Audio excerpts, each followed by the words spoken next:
Je suis coach, thérapeute et entrepreneur.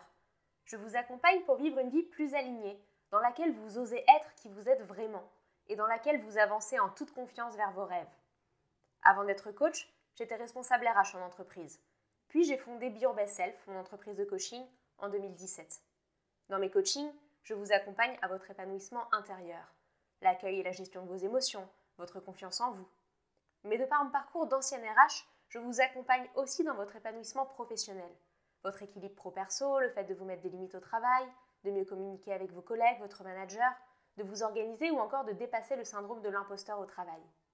J'accompagne et j'ai aussi accompagné de nombreuses reconversions. Je suis formée au coaching, à la programmation neurolinguistique, aux neurosciences de l'accompagnement et à la communication non violente. Mon cabinet est à Paris, mais je vous accompagne aussi en ligne si vous vivez ailleurs ou si vous ne pouvez pas vous déplacer. Dans ce podcast, et aussi dans les articles de mon site, je vous partage mes outils, mes clés et mon expérience d'accompagnante pour vous aider à mieux vous connaître, à vous faire confiance et à vous aimer.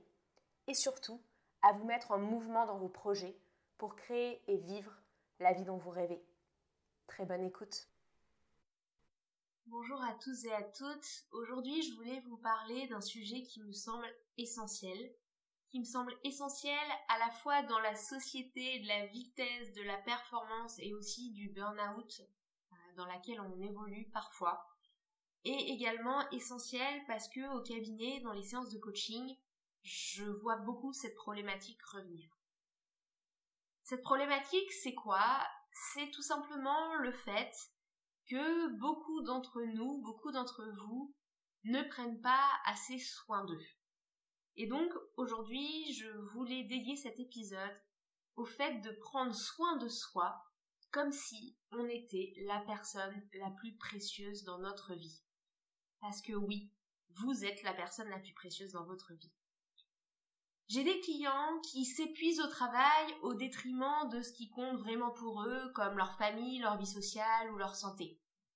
À l'inverse, j'ai des clients qui donnent tout à leur famille, par exemple à leurs enfants notamment les enfants en bas âge qui viennent chambouler beaucoup la vie personnelle et c'est bien normal, mais au point d'en souffrir parce que c'est au détriment de leur vie personnelle, de leur vie de couple, ou alors même des fois de leur vie professionnelle à laquelle ils tiennent.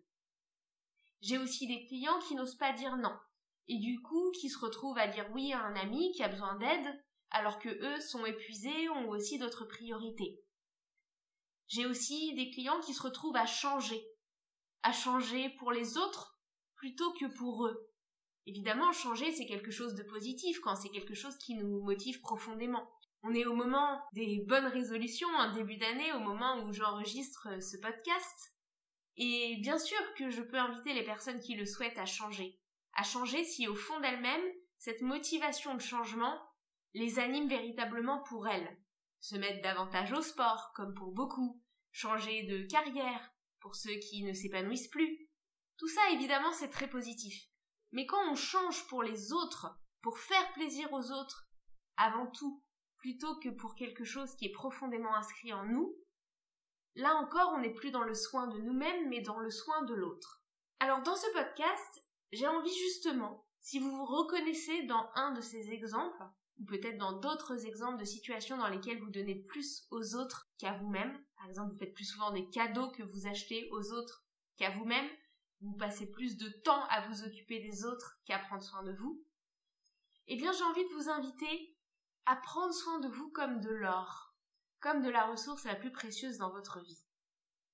L'argument qu'on m'oppose souvent quand je dis ça à un client en coaching, c'est « mais est-ce que c'est pas quelque chose d'égoïste ?»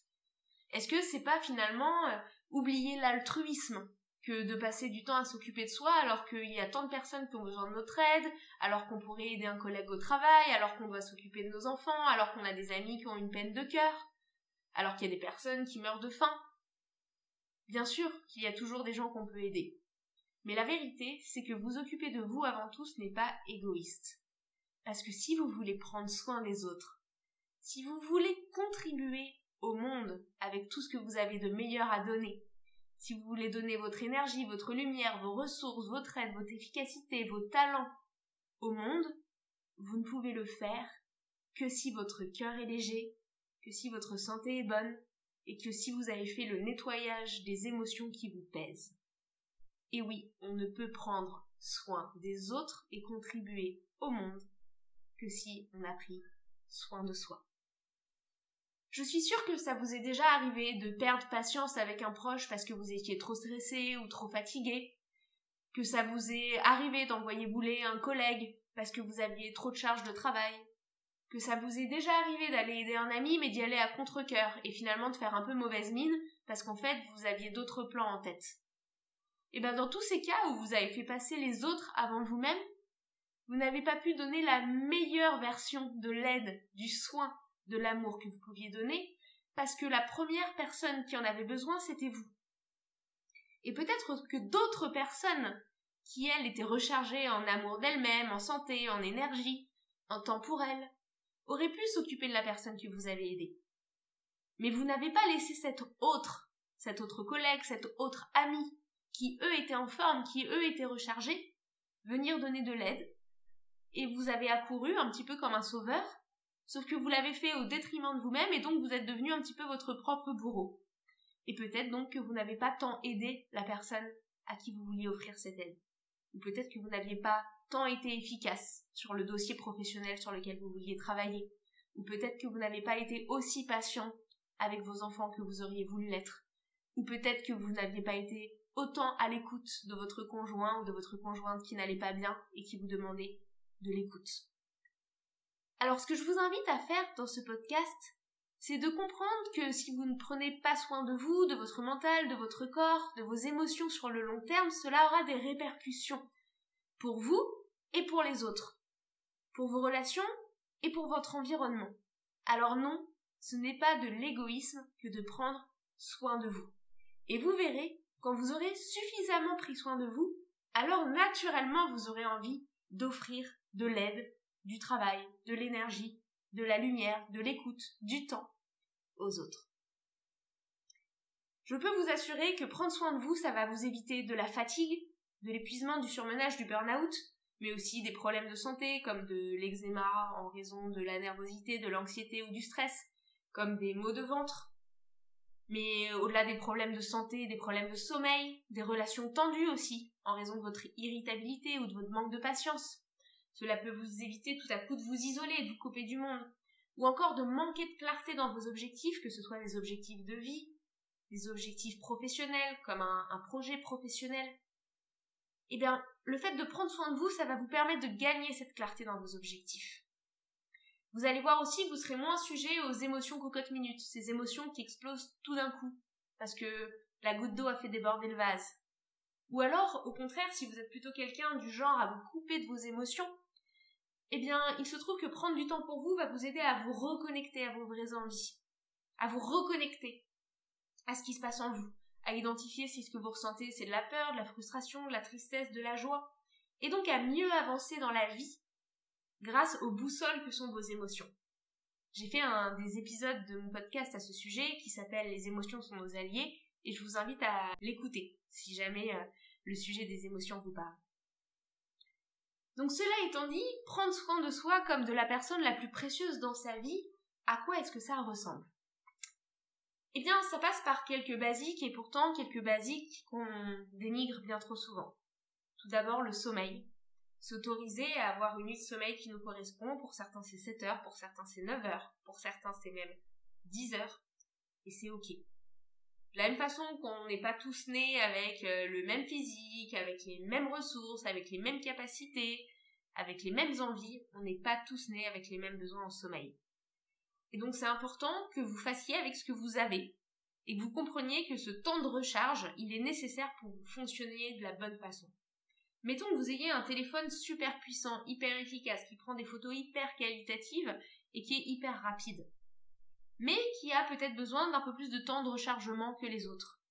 Vous n'allez pas vous dire que ce téléphone il est nul et vous n'allez pas l'empêcher de se recharger. Vous allez quand même lui donner la recharge dont il a besoin pour pouvoir faire la journée avec et pouvoir lui donner son plein potentiel et faire les super photos et les super choses que vous pouvez faire avec. Et bien pour vous c'est pareil. Si vous ne donnez pas le sommeil dont vous avez besoin, vous ne pouvez pas être dans votre plein potentiel. Donc prendre soin de soi, des fois, c'est dire non à certaines activités, c'est dire non à certaines personnes pour préserver son sommeil. C'est aussi s'autoriser une activité physique avec au moins 1 heure où on bouge dans la journée. Alors, quand je dis on bouge, c'est pas forcément 1 heure de jogging ou 1 heure de musculation. Ça peut tout simplement être 1 heure de marche. C'est très bien, ou 1 heure de yoga. Mais en tout cas, mettre votre corps en mouvement. Pourquoi? Tout simplement parce que ça génère dans votre corps à la fois des endorphines, mais aussi de la sérotonine et de la dopamine, et tout ça, ce sont des hormones qui contribuent à votre équilibre, qui contribuent à la bonne humeur, au bien-être, et donc qui vous apportent aussi une meilleure façon d'être à vous-même et un meilleur rapport au monde. Ensuite, une alimentation équilibrée, bien évidemment. Également, je vous invite à faire, tous les jours c'est idéal, mais si c'est déjà 1 ou 2 fois par semaine, c'est super, à faire des étirements posturaux.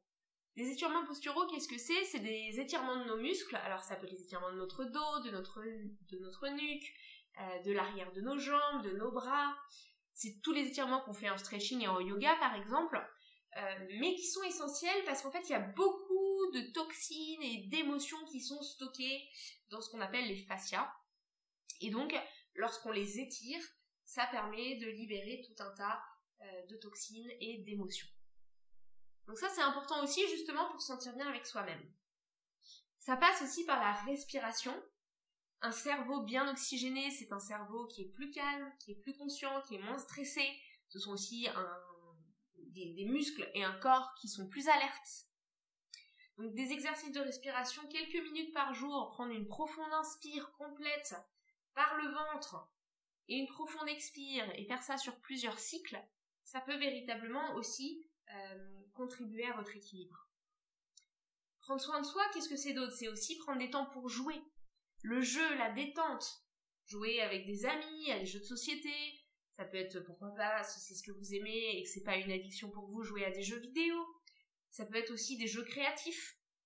Tout ce qui est créatif est extrêmement important aussi pour l'équilibre. Que ce soit de la peinture, du dessin, que ce soit de la poterie. À vous de voir qu'est-ce qui vous plaît. Les temps de détente, de la lecture, une activité que vous aimez, le fait d'aller marcher dans la nature également, tout ce qui est loisir qui vous fait plaisir. Il y a également autre chose qui est importante, ce sont les rapports humains de qualité. En effet, quand on fait un câlin à quelqu'un ou quand on a un rapport empathique à quelqu'un et un rapport qui soit un rapport de qualité, un vrai rapport de connexion, le corps génère ce qu'on appelle de l'ocytocine, qui est encore une fois une hormone, et qui est aussi une hormone qui permet d'être apaisée et qui génère beaucoup de bien-être. Donc vous autorisez à voir des personnes qui vous font du bien, qui vous tirent vers le haut, qui vous motivent, qui vous écoutent, avec qui vous riez. C'est extrêmement important. Extrêmement important, et vous autorisez aussi, peut-être des fois, à dire non à des personnes qui vous sollicitent et dont vous savez qu'elles tirent votre énergie vers le bas. Donc prendre soin de vous comme de la personne la plus précieuse dans votre vie, c'est aussi être capable de refuser parfois, pas tout le temps évidemment puisqu'on a une vie en société qui peut nécessiter des concessions, mais de refuser parfois, quand vous sentez que votre énergie empathie, les relations qui ne vous tirent pas vers le haut. Également, le contact avec la nature est très important et vous recharge. Et puis, il y a aussi tout le travail que vous pouvez faire sur vous-même, même si c'est pas forcément le mot travail que j'affectionne, on parle beaucoup de travail sur soi. J'ai plutôt envie de dire l'introspection que vous pouvez faire avec vous-même, que ce soit via un travail thérapeutique, ça peut être de l'hypnose, ça peut être quelque chose plus en lien avec la spiritualité, comme la méditation, le yoga, un petit peu plus spirituel, également tout ce qui est travail psychanalytique, pourquoi pas. Eh bien, tous ces temps vous permettent de réfléchir à vous, de mieux vous connaître, de mieux vous comprendre. En coaching, ce que voient les personnes que j'accompagne, c'est que cette bulle, cet espace pour elles de coaching, d'accompagnement, c'est surtout un temps d'intériorité pour prendre soin de soi, pour mieux comprendre ses besoins et pour mieux répondre à ses besoins.